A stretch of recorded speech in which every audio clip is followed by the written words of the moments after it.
All right, today we're jumping into one of the most intense and frankly terrifying scenes in the whole Bible, Leviticus chapter 10.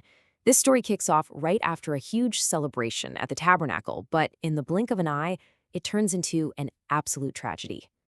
So try to get this scene in your head. The tabernacle, God's literal dwelling place on earth, is brand new.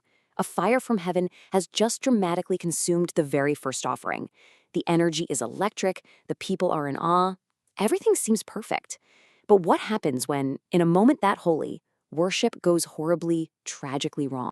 And it starts right here, in verse 1, with Aaron's two oldest sons, Nadab and Abihu. Now these guys are new priests, probably feeling on top of the world. You can just see them holding their polished brass censers, filling them up with hot coals and fragrant incense.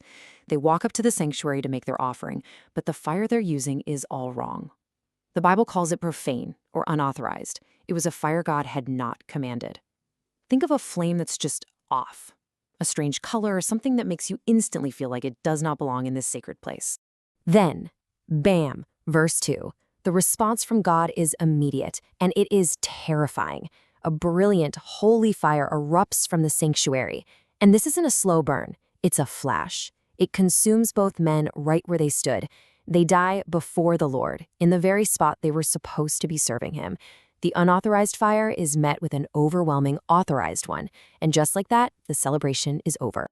So in verse 3, Moses has to turn to his brother Aaron, who just watched his two sons get incinerated. The silence must have been deafening. And Moses relays God's message, and it is chilling. By those who come near me, I must be regarded as holy. See, this wasn't just random. It was a statement. Proximity to God demands absolute reverence. And then you get this gut punch of a line. So Aaron held his peace. He says nothing. He's just silent. The shock is too big for words. The scene has to be dealt with, and fast.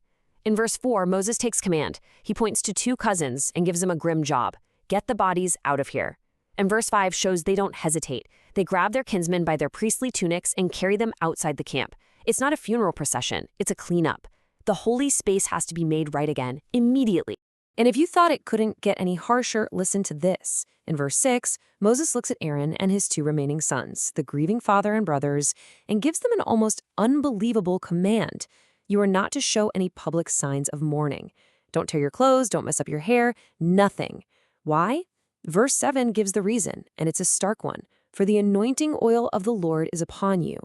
Their job as priests, their sacred duty, came before their own personal heartbreak. They had to stay at their post. So this awful event becomes a turning point. It's not just about a shocking punishment. It's about making sure something like this can never, ever happen again. And so God himself speaks directly to Aaron to clarify the rules. Verses 9 through 11 lay out these crucial new regulations. In verse 9, God tells Aaron straight up, priests on duty cannot drink wine or any intoxicating drink. This has led a lot of people to think that maybe Nadab and Abihu had been drinking. Then, verse 10 explains the why. They have to have clear minds to distinguish between holy and unholy. And verse 11 expands on that. They also need to be clear-headed so they can properly teach all of God's laws to the people. Sobriety and spiritual leadership are now officially linked. Then the focus shifts back to getting things back on track. In verses 12 through 15, Moses tries to restore some sense of normalcy, some routine after the chaos. He goes to the two surviving sons, Eleazar and Ithamar, and reminds them about their duties, specifically which parts of the offerings they and their families are supposed to eat. You know, it's a very practical, the work must continue kind of moment. But the day's drama is not over yet. Just when it feels like things might be settling down, Moses finds out about another potential problem. And this time, it doesn't lead to fire from heaven, but to a very human, very tense confrontation within the family. So, in verse 16, Moses is basically doing his due diligence, checking that all the day's procedures were followed correctly. He asks about the goat that was offered for the people's sin. Now, according to the law, the priests were supposed to eat a piece of it, but Moses finds out they didn't. They burned the whole thing. And the Bible's clear about his reaction. He was angry. On this day of all days, he sees this as yet another major mistake. And that anger just boils over in verses 17 and 18. He confronts Eleazar and Ithamar, basically shouting, "Why didn't you eat the sin offering?" He reminds them that this wasn't just a meal, it was their job. By eating it, they were supposed to bear the guilt of the congregation and complete the atonement. As far as Moses is concerned, they drop the ball on a critical, sacred duty. But then, in verse 19, Aaron, who's been silent this whole time, finally speaks. And his defense is just heartbreaking. He says essentially, Moses, look at what has happened to me today. After everything, after seeing my sons die, if I had then sat down to eat that most holy meal, would that have even been right? Would God have accepted it from me in my state of grief? He's arguing that his sorrow made him unfit for that particular holy act. To him, it would have been a performance, a lie. And the chapter ends with verse 20, a very quiet, powerful resolution. It says that when Moses heard what his brother said, he was content. He understood. His anger just melts away, and you can feel the empathy take its place. He accepts Aaron's judgment call, a decision made not out of defiance, but out of a broken heart trying its best to still show reverence. It's a moment where rigid law meets messy human reality.